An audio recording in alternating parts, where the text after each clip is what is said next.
Hi friends, అందరు ఎట్లున్నారు? మంచిగున్నారా? నేనైతే బాగున్నా అబ్బా! మీరు ఎట్లున్నారు అనేది కామెంట్ చేయండి. వీడియో అయితే కంటిన్యూ అయితది చూసేయండి. ఈరోజైతే ఆశీర్వాద్ గోధుమ పిండితో పూరి అయితే చేస్తున్నానండి. నేను ఎప్పుడైతే పూరి పిండి స్పెషల్‌గా అయితే తెప్పియను.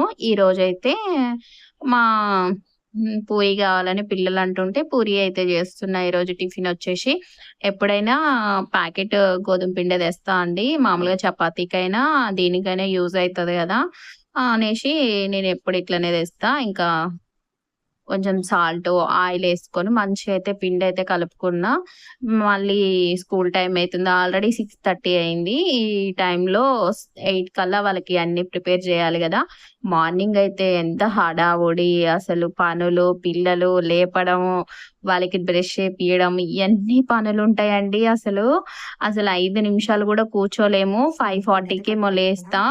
లేచి ఇవన్నీ జేసేసరికి ఈ టైం అయింది. ఇంకా పూరి పిండి కలిపి పక్కకు పెట్టుకున్నాను. ఇంకా కాకరకాయలైతే కట్ చేసుకొని, కాకరకాయలు ఆహ్, ఫ్రై అయితే చేస్తున్నా. కాకరకాయ కారం అంటాడు మా చిన్నోడిది.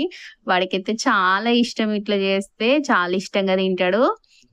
కాకరకాయ కారం అని ఎందుకంటాడంటే, లాస్ట్‌కి ఎల్లిపాయ కారం దంచి వేస్తాను. టేస్ట్ అయితే సూపర్‌గా ఉంటది. వాడికి ఇంకా అట్లా చాలా ఇష్టము. ఇంకా ఆయిలేసుకొని బాగా వేడెక్కాక ఇప్పుడైతే కాకరకాయ ముక్కలు వేసుకోవాలి.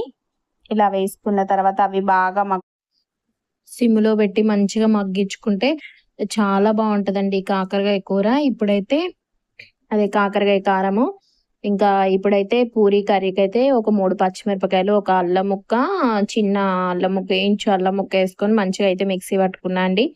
నెక్స్ట్ వచ్చేసి పూరి కర్రీ ఇప్పుడెలా తయారు జేయాలి అని చూపిస్తా. పూరి కర్రీ కోసం ఆయిలేసుకోండి. ఆయిలేసుకొని అందులో తాలింపు గింజలు, జీలకర్ర వేసుకోండి. వేసుకొని కరివేపాకుంటే కరివేపాకేసుకోండి. అబ్బా! నా దగ్గర కరివేపాకు లేదు అందుకే వేసుకోలేదు. ఇంకా నెక్స్టు ఉల్లిపాయ ముక్కలు, టమాటా ముక్కలు, మనం ముందుగా మిక్సీ పట్టుకున్న అల్లము, పచ్చిమిరపకాయల పేస్ట్ గూడా వేసుకొని మంచిగా మగ్గించుకుంటే చాలా బావుంటదండి. కొంచెం సాల్ట్ ఏసుకొని మంచిగా కలిపి పెట్టుకుంటే చాలా బావుంటది. ఇంకా నేనైతే కాకరకాయ డీటెయిల్‌గా చూపియట్లేదు. పూరి కర్రీ గూడా డీటెయిల్‌గా చూపియట్లేదు.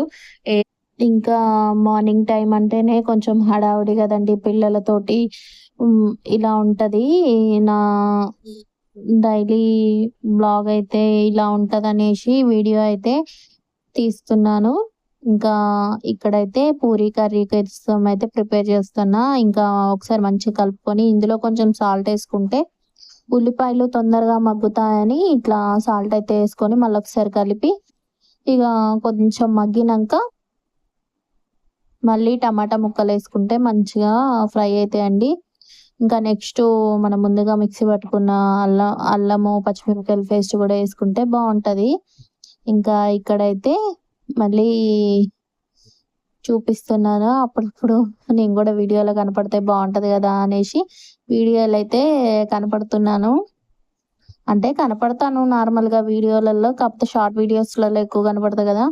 ఇంకా లాంగ్ వీడియోస్‌లలో తక్కువ కనపడతా కదా! అనేసి అప్పుడప్పుడు వీడియో గూడా కనపడుతూ చేస్తే బావుంటది గదా! చూడ్డానికి అనేసి కనపడుతూ చేస్తున్నా.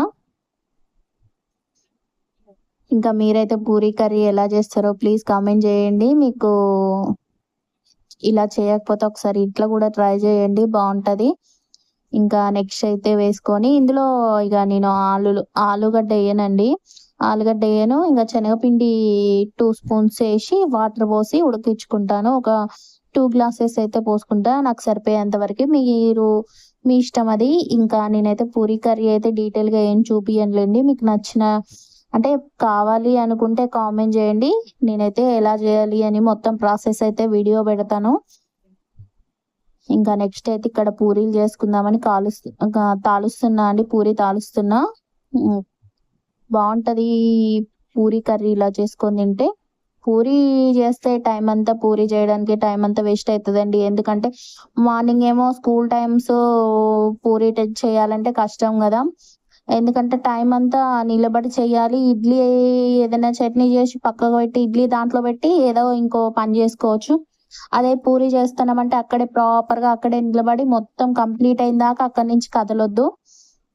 అట్లుంటది పూరి చేస్తే. ఇంకా ఇట్లయితే పూరీలైతే కాల్చుకోవడానికైతే కాల్చుకొని ఒక గిన్నెలోకేసుకొని పెట్టేశాను. పూరీలైతే మస్తొచ్చినాయి. పూరీ కర్రీ కూడా చాలా బావుందండి.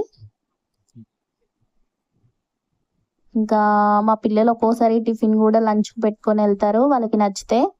ఈరోజైతే టిఫిన్ అయితే లంచ్‌కి ఏం పెట్టుకెళ్ళలేదండి. ఎందుకంటే వాడికి ఇష్టమైన కాకరకాయ కర్రీ ఉంది ఇద్దరికీ ఇష్టం కాకరకాయ. ఇద్దరు తింటారు మంచిగా. ఇంకా వాళ్ళ డ్యాడీ గూడా తింటాడు కాకరకాయ. అందుకే వాళ్ళిద్దరికి ఇష్టం అనుకుంటా. నేను అంతగానం తినను. వాళ్ళిద్దరికే బాగా ఇష్టం వాళ్ళ ముగ్గురికి. ఎందుకో నాకు కాకరకాయ నాకంటే వాళ్ళే మంచిగా తింటారు. కర్రీస్ అయినా, ఆకుకూరలైనా అన్నీ తింటారు ఇద్దరు పిల్లలు. వాళ్ళకి ఇష్టంగా తింటారు. ఎందుకో మరి తెలీదు. అన్ని కూరగాయలు తింటారు. ఒకటి తినరు. పిల్లల కోసం ఏం చేసినావని అందరూ అడుగుతారు కొంతమంది. నేను పిల్లల కోసం ఏం సెపరేట్‌గా చేయను. మాకు వాళ్ళకి ఒకేసారి చేస్తాను. కాకపోతే మార్నింగ్ ఒక కర్రీ, ఈవినింగ్ ఒక కర్రీ చేస్తా. 2 ఒకేసారి చేసైతే పెట్టను. 2 కర్రీస్ అయితే. ఈవినింగ్ అయితే ఖచ్చితంగా ఏదో ఒక కర్రీ చేస్తా. అట్లా నాకు బాగా అలవాటైంది. వాళ్ళు గూడా అట్లనే ఇష్టంగా తింటారు. ఏ కర్రీ చేసినా మాతో పాటు చేస్తా. పిల్లలకి సెపరేట్‌గా అయితే ఎప్పుడు చేయను. ఎప్పుడో టిఫిను చేసే టైం లేకపోతే ఇంకా అప్పుడు వాళ్ళకి సడెన్‌గా పులిహోర, లెమన్ రైస్ అట్లా చేసేసి పంపిస్తాను. ఇంకా ఇంకా వేడి వేడిగా అయితే పూరీలైతే రెడీ అయిపోయిందండి. నేను పూరీలు చేయడం అయితే కంప్లీట్ అయిపోయినాయి. ఇంకా పూరీలైతే చూపిస్తున్నాను చూడండి. ఇంకా మా పిల్లలైతే వెళ్ళిపోయారండి. టిఫిన్ పెట్టేసి లంచ్ బాక్స్ కట్టేసి వెళ్ళిపోయాను. ఇక కర్రీ మొత్తం అంత పెద్ద దాంట్లో ఎందుకని చిన్న బౌల్‌లోకేసుకున్నా. ఇంకా ఇక్కడైతే సాల్ట్ ఇవన్నీ కింద పడినాయండి. తూడ్చేసుకోవాలి. ఒక కర్రీ అయితే ఇక్కడ ఏసేసుకొని పెట్టుకున్నా. ఇంకా మాకిద్దరికి ఆఫ్టర్‌నూన్‌కి సరిపోతది. ఇంకా ఈవినింగ్‌కైతే మళ్ళీ ప్రిపేర్ చేసుకోవాలి కర్రీ. ఇక మొత్తం అయితే ఇదంతా కిచెన్ అయితే ఇట్లుంది అని చూపిస్తున్నాను. ఇంకా నా కోసం అయితే పూరీలుంచారు. మా వారు పిల్లలైతే టిఫిన్ చేసేసారు. పూరీ కర్రీ కూడా ఉంది. ఇంకా నేనైతే ఇప్పుడు ఇదంతా క్లీన్ చేసుకొని తినాలి. వీడియో నచ్చినట్లయితే లైక్ చేయండి, షేర్ చేయండి, కామెంట్ చేయండి. ఇంకా ఇంకొక ముచ్చటతో మళ్ళీ కలుద్దాం. ఖచ్చితంగా సబ్స్క్రైబ్ చేసుకోవడం మర్చిపోకండి. బాయ్ అండి. గట్టిగ కొట్టండి గంటను.